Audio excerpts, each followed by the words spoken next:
Então a gente usou para montar esse design, para a seleção das espécies, o arranjo das espécies, o entendimento do ciclo de vida, do extrato da sucessão de cada uma delas no ambiente natural onde elas ocorrem, se elas se adaptavam àquela zona, àquela região.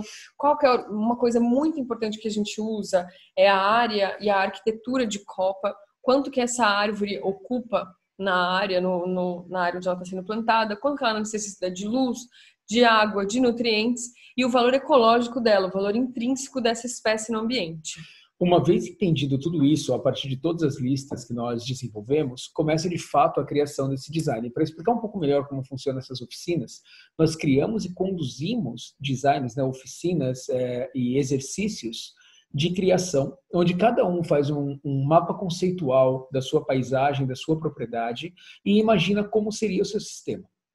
E a gente dá direcionamentos a partir de todos os dados que a gente já coletamos e processamos, que são os próprios dados que trouxeram esses mesmos agricultores, essa mesma comunidade. Então, na verdade, a gente só pré-processa dados e entrega de volta para essas pessoas que passam a desenhar esse processo, esse desenho, esse design. Então, em um segundo momento, depois da oficina de cocriação, a gente leva esses dados e tenta criar um design perfeito. Um design único. Um design único. Tudo. Um design unificado. Então, a gente pega todos os designs que nós tutoriamos, na verdade, eles não foram criados, as pessoas não ficam criando sozinhas e depois a gente vê e tem uma surpresa do que aconteceu, a gente está tutoriando e conduzindo, mas a gente leva essa série de designs e tenta atender todas as ideias, todas as premissas, todas as expectativas. E coloca isso dentro do que a gente chama de inteligência do sistema. Criando, que é isso que a Preta Terra faz, é assim que a gente nasce como designers agroflorestais, criando a lógica da modularidade, replicabilidade e elasticidade. Então, a primeira, o que vocês veem como quarto ali, aderente, o design tem que ser aderente. Então, tudo que a gente apresentou até aqui, nessa apresentação, foi como criar um design aderente.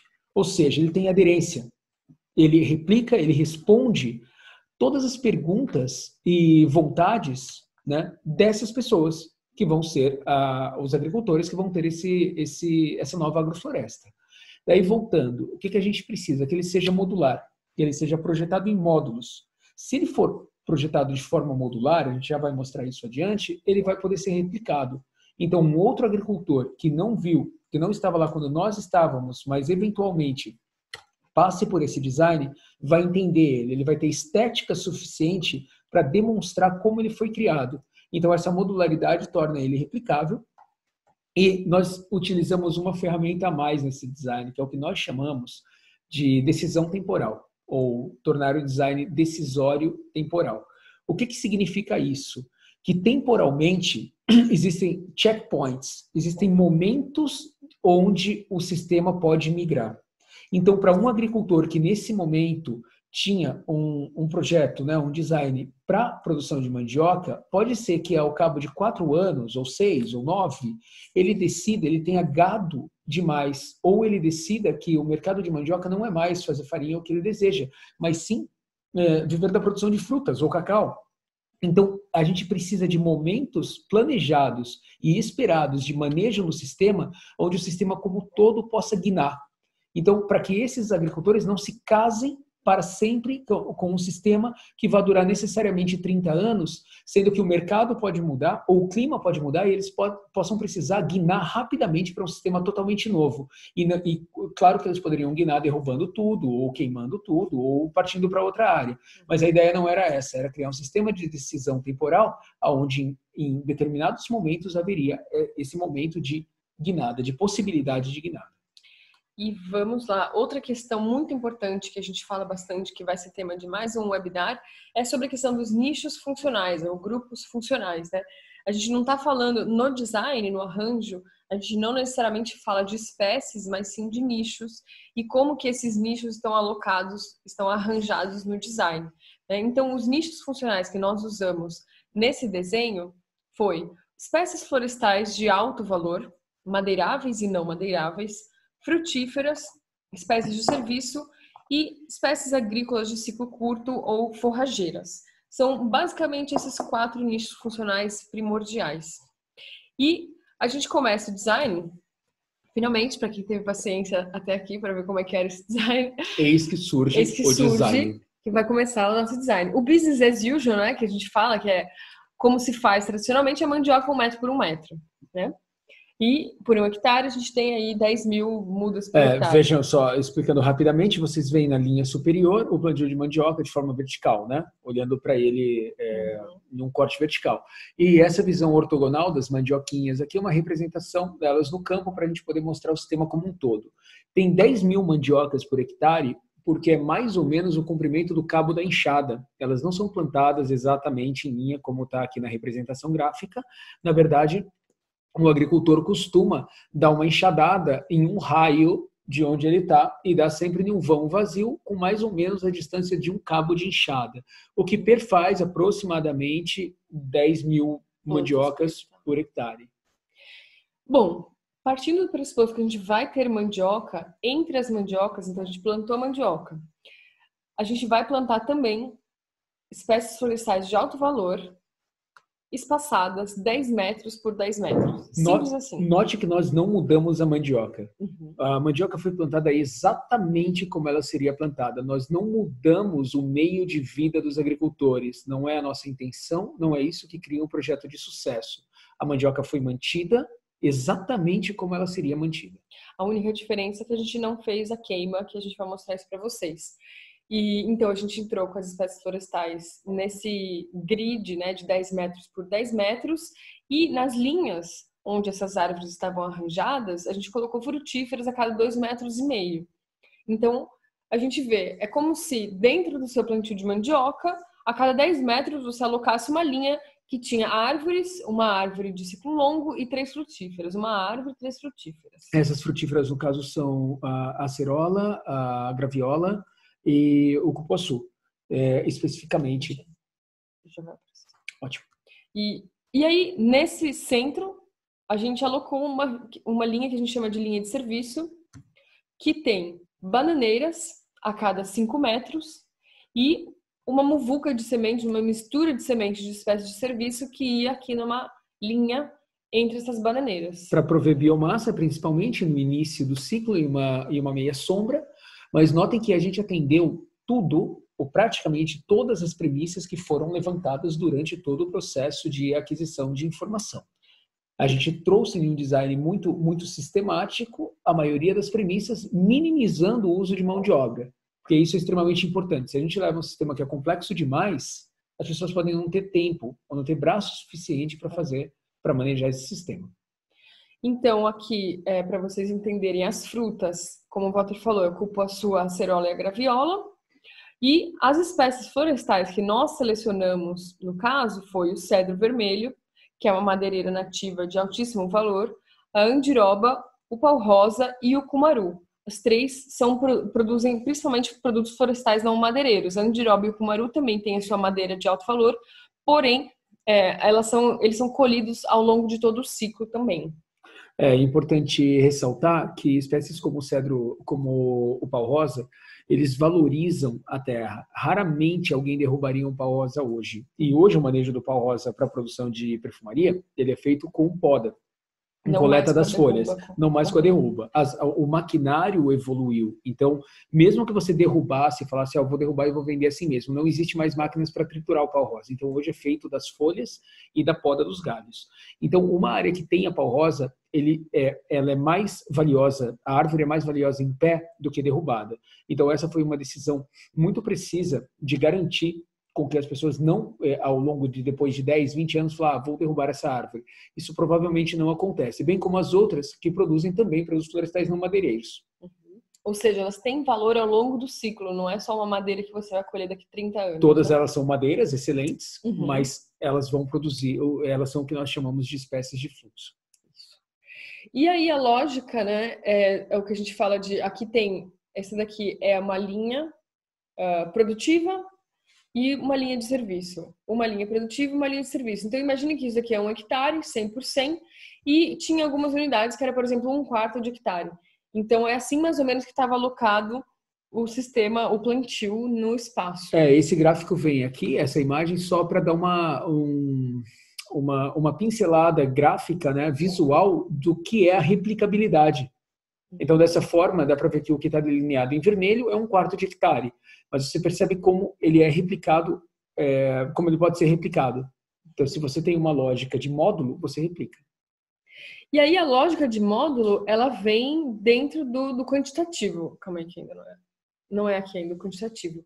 Primeiro, para a gente entender o que são os grupos, né, os nichos funcionais. Então aqui, por exemplo, a gente tem o cupuaçu, a acerola e a graviola como as frutíferas, né? A gente fala um pouquinho a versatilidade ecológica. Cada um tem a sua especificidade ecofisiológica, porém, para ter maior aderência, os agricultores tinham a possibilidade de diversificar a frutífera. Então, eles poderiam colocar um cacau no lugar, um café, fazer somente linhas de café, e aí até aproximar, por exemplo, diminuir o espaçamento, plantar araçá, goiaba, outras frutas que eles tivessem interesse ou que eles tivessem sementes e mudas. Não existe design perfeito, né? Então, é muito importante que todo design venha com uma matriz de diversificação.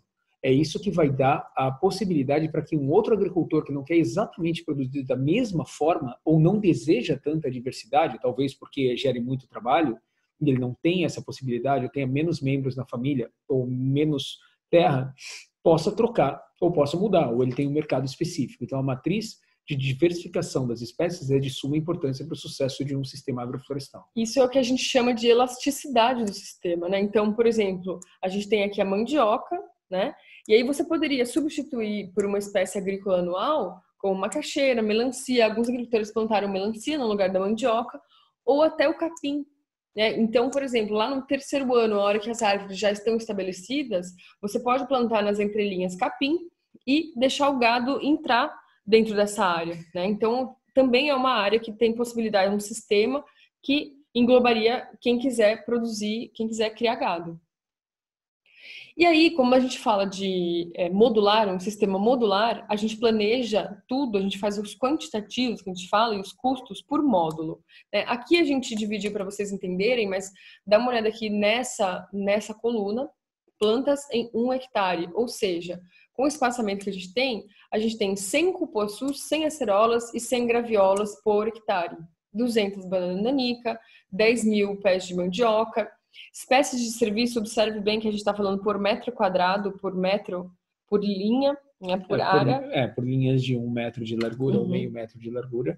E as espécies florestais, 25 indivíduos por hectare cada um. Ou seja, como ela está 10 por 10, são 100 espécies florestais e 300 frutíferas. Exatamente. E aí a gente tinha aí, se a gente sabe quanto custa, se a gente sabe quantos indivíduos por hectare que tem de cada uma dessas espécies, e a gente sabe o custo unitário de cada uma dessas mudas, a gente sabe quanto que vai custar por hectare, quando a gente vai gastar por hectare para adquirir todas essas mudas.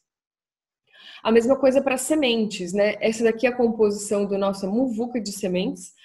Para quem não sabe, muvuca de sementes é uma técnica super, super legal, super importante, principalmente na restauração florestal, mas é uma maneira de você fazer um plantio que tenha bom pegamento com baixíssimo custo, né? Porque a inteligência da natureza é a semente, não a muda. A gente que inventou de planta muda, né?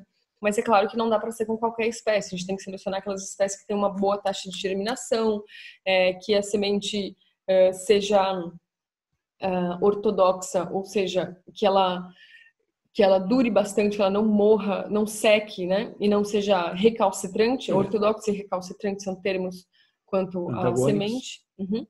E aí, nesse caso, a gente fez uma muvuca de sementes de espécies de serviço. A gente escolheu paricá, urucum, taperebá, glicídia, feijão guandu, margaridão, milheto e milho. Todas elas foram misturadas e plantadas de semente.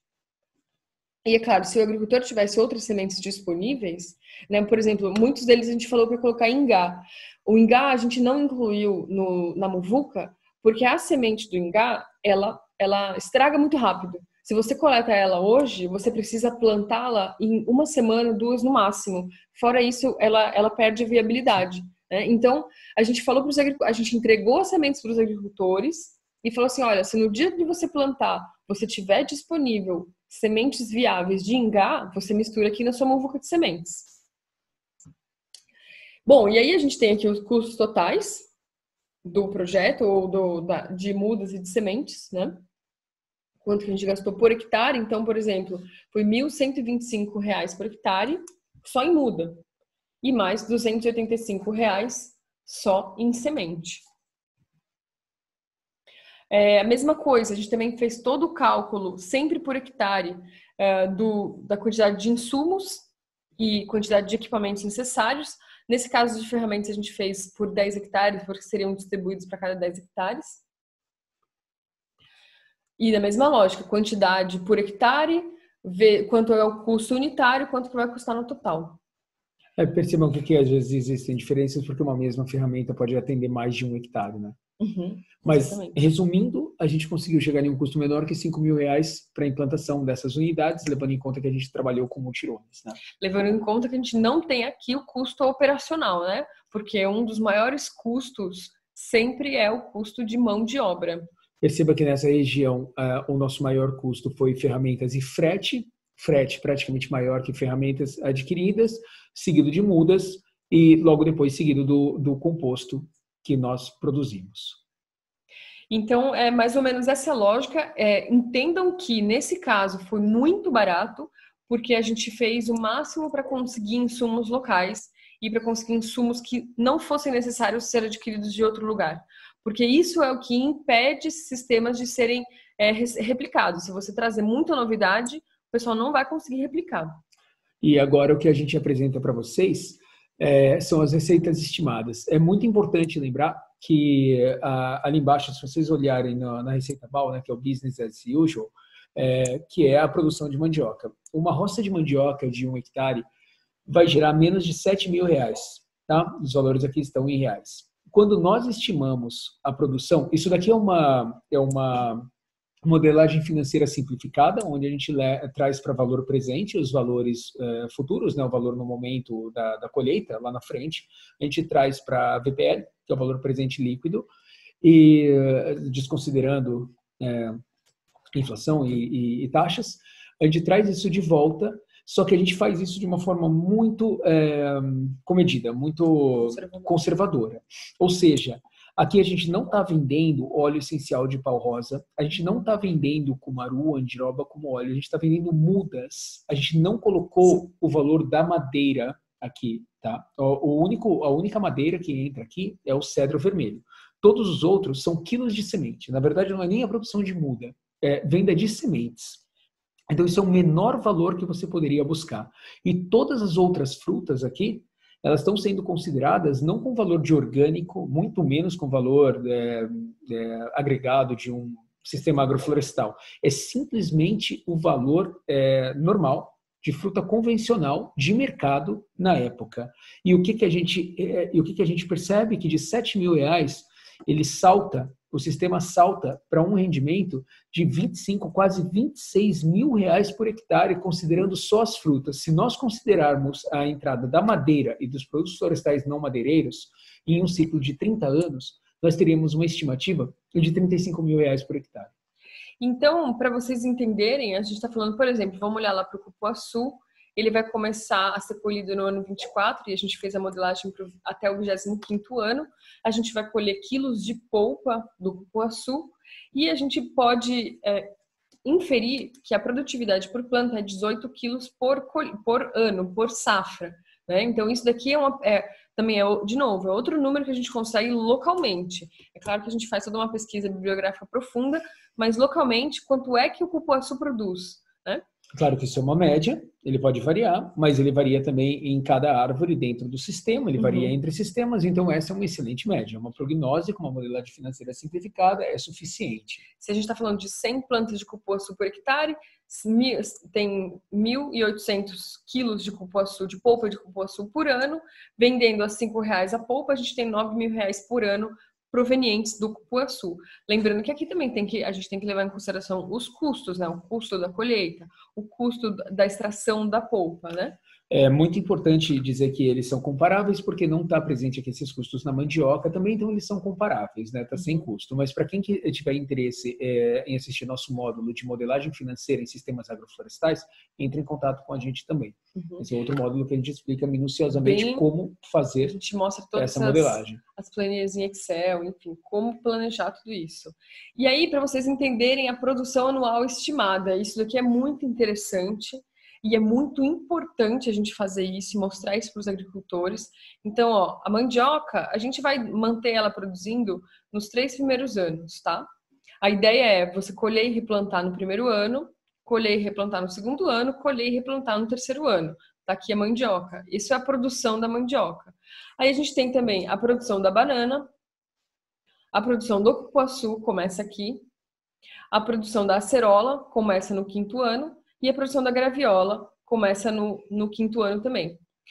O cumaru quase que não aparece, porque a produção dele é minúscula. A andiroba está aqui. E também o pau-rosa quase que não aparece, porque a produção dele também é muito, muito pequenininha. E aí aqui no final, isso daqui tudo está em quilos, tá vendo? Quilos. Cada um é quilo de semente ou quilo de fruto, ou quilo de polpa, e esse caso aqui é metro cúbico, que é o cedro vermelho. Note que alguns não aparecem, porque a gente está falando aqui do gráfico de quilos, né? Da produção em peso. Então é um volume muito pequeno. O cumaru e o pau-rosa é um volume muito pequeno. Porém, quando a gente vem aqui e olha isso em receita, então a gente vai multiplicar esse gráfico, que é o valor de produção, quilos ou metros cúbicos, e a gente multiplica pelo preço unitário de venda. Então, a gente consegue entender que, ó, olha a receita da mandioca aqui. Ela é muito ínfima. Perto, por exemplo, da receita do que pode ser a receita da banana. Nem se fale. Agora, o que é a receita das frutas? Olha lá, a receita das frutas, que é o que traz a maior receita. A receita da andiroba e do cumaru tá aqui, isso é só, e do pau-rosa, é só semente, mais nada. Só pelo preço de venda da semente. E aí aqui a gente tem uma entrada bem maior, que é pela venda da madeira. E lembrando que aqui a gente colocou um preço super baixo pensando na venda dessa madeira, do cedro vermelho, tá? Então, gente, isso é fundamental a gente fazer numa modelagem, no planejamento de um sistema agroflorestal. E aí a gente parte para a parte de implantação, porque tudo isso foi planejamento, né? A implantação, a gente partiu por toda uma fase de entrega de cartilhas didáticas. Todo passo a passo a gente entregou isso, ensinou para os agricultores. Adquirimos e distribuímos as mudas e os insumos. Tem muitos vídeos no YouTube sobre isso, né? É muito importante. E isso, na verdade, também é um outro webinar específico de implantação agroflorestal, de princípios de operacionalização em campo de projetos agroflorestais. Daí a gente vai falar um pouco sobre em outros países como isso ocorre, se for em declive, como é no Peru, na Indonésia, na África, na Índia e principalmente na Amazônia brasileira. Então, eu acho que vai dar uma visão, uma explanação geral, porque isso fica para uma próxima, mas esses daqui específicos, se vocês querem saber mais sobre esse projeto, tem playlists no YouTube descrevendo exatamente esse projeto que nós estamos apresentando nesse webinar. Então vale a pena ir no nosso canal e olhar para esses playlists específicos do design amazônico. Implantação do design amazônico é o nome do playlist. E assim, na verdade, o preparo da área e o plantio é um passo a passo super complexo, né? Tem todo o manejo da capoeira, marcação das linhas de plantio, o plantio das espécies principais, ou seja, da mandioca, depois o plantio das árvores e depois o plantio da linha de serviço. E esse passo a passo tem que ser muito bem organizado. Então aqui a gente vê algumas imagens. Sim. Bom, aqui a gente fez a perfuração praticamente todas das árvores e das bananeiras com essa perfuradora de solo. Isso fez render bastante o trabalho. A gente fazia mais de 400 buracos por pessoa por dia. Vocês podem ver um dos agricultores plantando, aqui cobrindo o solo, e na última foto vocês veem germinando nossa linha de serviço. Dá para ver as primeiras sementinhas ali com os cotilédones saindo na germinação de uma linha de serviço. E outra coisa super importante para nós é a biomassa, a cobertura de solo. Isso é primordial para a qualidade da implantação. Então, no caso, se vocês olharem aqui de baixo, foi uma das áreas implantadas com manejo de uma floresta secundária bem densa. Então, toda a biomassa foi triturada e manejada para ser arranjada da melhor maneira no solo para facilitar a decomposição. Triturada a facão, né? Triturada a terçado, a facão, não com triturador. E se você tem uma área muito degradada que não tem biomassa disponível, em alguns casos, que era mais uma pastagem degradada, a gente tinha que trazer de fora essa biomassa. A produção do solo é fundamental para manter a umidade, proteger do sol, garantir a decomposição da biomassa para ciclar os nutrientes e evitar o crescimento do mato, né? Tá certo que na Amazônia esse problema não é tão grande, nessa região não era tão grande. E por fim a gente vê aqui uma das áreas implementadas. Essa daqui é uma das principais áreas que a gente implementou. Aqui do lado a gente vê uma roça de mandioca. Aqui é uma floresta, uma capoeira, né? Uma floresta secundária, a gente consegue ver. E aqui ao lado uma área de coivara bem tradicional, né? Então tem uma coivara, um plantio de mandioca e o plantio da agrofloresta. Essa foto, a foto da direita, é adjacente a essa área da esquerda da implantação agroflorestal. Então você vê a capoeira, a área recém-queimada antes das mandiocas brotarem, ou antes mesmo de serem plantadas, e uma roça de mandioca já. Enquanto que essa outra área, a área da agrofloresta, ela é muito representativa de toda essa aula que a gente acabou de apresentar. Essa área tem exatamente 1 hectare. É aqui ela vista de cima, em uma vista ortogonal, né? A foto tirada pelo drone, mostrando ela de topo. Então vocês podem ver a cobertura na linha. Ela estava em processo de plantio aqui, viu? Ainda não estava com toda a mandioca. Se vocês olharem na parte de baixo da foto, tá tudo com um monte de buraquinho, a mandioca já tinha sido plantada. Na parte superior da foto ainda não. São várias árvores que foram mantidas, porque tem algum interesse econômico e para manter sombra parcial no início do sistema. Todo o resto que vocês veem a cobertura do solo sem uso de fogo. Então esse é um trabalho grande, né? Aqui a gente vai fazer ainda um webinar só sobre isso, para implantação e manejo da biomassa, manejo da capoeira. Logística e operacionalização no campo. E se vocês entrarem no nosso canal do YouTube, gente, acompanhem lá desde o começo. A gente postou muitos vídeos nesse momento, nesse projeto. Todo o passo a passo do plantio, todo o processo de distribuição de mudas, seleção das espécies, enfim. Dá para ver muito bem no campo como isso foi implementado.